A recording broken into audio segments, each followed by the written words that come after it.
What does it really take to become a billionaire? Everybody wants the outcome, but very few are willing to endure what it takes to get there. Becoming a billionaire isn't about luck, timing, or some kind of secret. It's about discipline, so boring that it becomes unrelatable. Sacrifice so extreme that it becomes uncomfortable.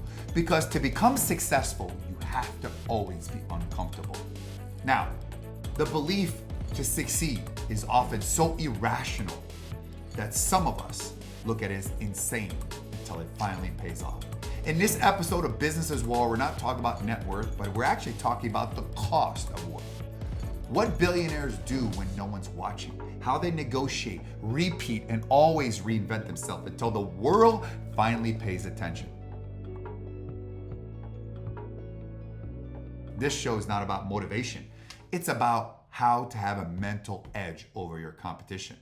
Now, I know you've asked yourself many times, and I have myself, what does it take to be a billionaire? Now, I'm a 9-figure entrepreneur. I have no doubt that I'm going to become a billionaire. And if and when I do, I plan on giving it all to charity. Because the biggest mistake that people often think about billionaires, which I know many of them, is that to them, it's about the game. Money is how they keep score. They're not driven by money. They're not driven by showing off to people what they have. Only the fake people on Instagram or people who flash their jets and their helicopters to try to make it seem, buy my course and you could be this too. They're not interested in that. They like to flex their relationships and flex their companies and what they do. Now the answer is, what does it take? The answer is what most people won't say out loud. Business is war, and becoming a billionaire means showing like one every single day. Now, the statistics don't lie. There's a stat this morning, and I'm going to read it to you, is that there's a wealth surge, and now there's a tax scrutiny. There's over 3,000 billionaires in the world, and they have surged by 6.5 trillion over the past decade. That's 14.6% of the global output. This has fueled what calls a wealth taxes to address the inequality. Ministers from Spain, Brazil, Germany, and South Africa are advocating levies to counterattack the usage that billionaires use in tax havens. A UK parliamentary committee said that they're raising concerns about tax evasion among the wealthy. Now, what industry has created the most amount of billionaires? Two industries. M&As, private equity, which I'm in, and AI, which I'm now in it as well, with over 5 AI companies. The AI boom has created new billionaires. In fact, the AI world has created 29 new billionaires in the last year, with a collective 71 billion in wealth, driven by surging valuation of AI startups. So for example, Anthropic's 7 founders became billionaires after a 3.5 billion funding round at 61.5 million valuation. You have Anysphere, known for AI coding its toll cursor, reportedly a $10 billion valuation, adding more billionaires. Now, what does this all mean to us as well? On one hand, why should we penalize people, whether billionaires or millionaires, who work extremely hard, who put their entire lives on the line, risk their money, risk their time, to create something that's going to change the world? I would argue that many billionaires, things are created, change the world. Amazon changed the world. Microsoft, Bill Gates changed the world. Steve Jobs changed the world. The list goes on and on and on and on and on. Yes, there is inherited wealth, but fundamentally, there had to be a risk. And it's often the people that have never taken a risk who point the finger at other people with 3 fingers pointing back. In fact, these are people who are pointing the fingers who want a handout instead of a helping hand.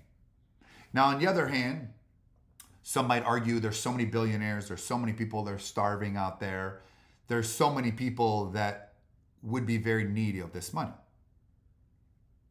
So what should we do? I think we now live in a society that everyone loves the underdog, at least in America, where you can do it, and as soon as you get on top, they try to chop you down. And then when you go back down, they cheer you back up. And you have places like Australia and New Zealand called tall poppy syndrome. They never want you to grow and have your head up on top because they're going to chop it down. Why? Because it's jealousy. What people don't understand, if you're watching this, being an entrepreneur is one of the hardest things you'll ever go through And for every stories of a billionaire or a 9-figure or 8-figure or a millionaire, there is a cemetery full of people who tried, who never make it. Because business is hard. It takes discipline, commitment, and resiliency. And most people never recover from the failure. So ask yourself, why should I penalize? So if someone's out there making billions of dollars, good for them. Should they give back and all their money away? I will give all my money away one day and make sure that loved ones are covered. But they don't have to, because they took that risk. Success is short-term sacrifices for long-term benefits. You can have it all, but not at the same time. There are people watching this show who love the comfort of their job and 9 to 5 and be at home, which is perfectly fine. But you can't complain about not making it because you never took a risk. And if you take risk out, you take opportunity out. I know a lot of billionaires. I've interviewed a lot of billionaires that you watch on my YouTube channel or go to my podcast. And they have one thing that I've all noticed. They're not smarter than any of you are watching. And I know sometimes I wonder, I'm like, how the hell did that happen? How did that person become a billionaire? But they went for it. I'm a true believer that to get to 9 figures, skills are the most important. You take your biggest weakness and you turn it into your strength. You add 1 0 to your net worth. You take your 5 biggest weakness, you turn your strength, and you add 2 zeros to your net worth. So there's a level of skills to get to 9-figure, 8-figure.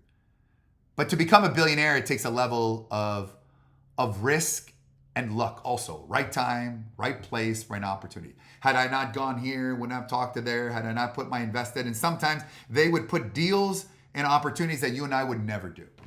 You know, I have a friend who got into Bitcoin at $189 and went all in. Sold all his businesses, put on one in, and you can imagine now he's a billionaire beyond his wildest dreams. I would have done that. Would you?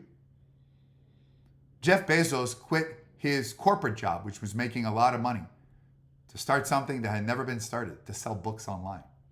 Most people with a corporate job making $400,000 a year, they've got a big safety net, right? They have their kids in private school, and they have maybe second houses, and you know, they're not willing to go in there. And especially as you get older, it's harder to go all in. And so I'm here to tell you that you don't live once, you live every single day, you die once. And I think become a billionaire is a beautiful thing. It just means that you went for it and you made our lives. The iPhone has made our lives much better. The computer I'm on has made our lives much better. AI is literally changing the world at such a fast pace. And with all the AI projects that we are working on, I definitely think that I'm going to have also an impact onto the world. So as I said, you don't live once, you live every single day, you die once. And all for the people that criticize you for trying to achieve your dreams and your goals and your vision. You know what? When someone tells you you can't do it, that just means that they can't.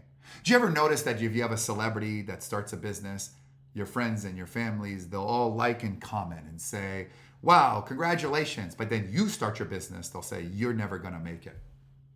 You ever wonder why? Because misery loves company. If you're miserable and they're miserable, you can be miserably happily together. So I will never bring someone who has had great success down. Even the people that I don't like, I'll still respect as long as they did it in a legal and ethical way and didn't do any shortcut and didn't screw people along the way, which has happened. But I've realized that business is war. You either get the client or somebody else does. You either get the deal or somebody else does. And once you get it, then you have momentum and you attract more deals and more investment, more client. This is why I wrote Business is War, the #1 global best-selling book on business, because you learn nothing from success and learn from failure. I had over 13 billionaires in my book who shared their biggest failure. Because stop asking people how they did it. Instead, asking what mistakes that they did. Because a wise man learns from his mistakes while a genius learns from other people's mistakes. Because how they became successful is a very different world, especially now with AI. The world is changing every single day and you need to pivot. So if you want to pick up my book on Amazon, and I have $8,000 worth of bonuses below, please do so. If you can do me a favor and you want more of amazing content like this, please subscribe. Please give me your thought about what should billionaires do? Should just give all the money back?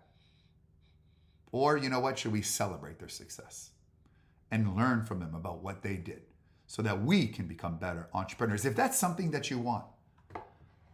But it's always the ones who never accomplish anything, who just think that other people should just do things that they never would if they had it. And kudos to Warren Buffett, and in case Bill Gates is giving away a lot of their money, and to the Pledge and people like Richard Branson. And by the way, I've been inspired by that also to give away my wealth. But right now, it's game on. And money is not the measuring stick of how good of a person I am, but it's a measuring stick of how good I am at what I do. The better athlete you are, the better at your job are, the better business are, the more money you're going to make. And if you don't understand that, then you don't understand business, and you don't truly understand what an entrepreneur means yet. But you will. Thank you so much for listening to this show. Please listen to some of the past episodes, including the last one about how to negotiate by President Trump. If you could remove things like Epstein out of your mind and the politics of it, and stop getting emotional about it, because you can learn from everyone, even if you don't like them. You don't have to like anyone to like them, but you can study them. Which art of Sun Tzu, art of war, you should always study your competition. Thank you. We'll see you on the next show.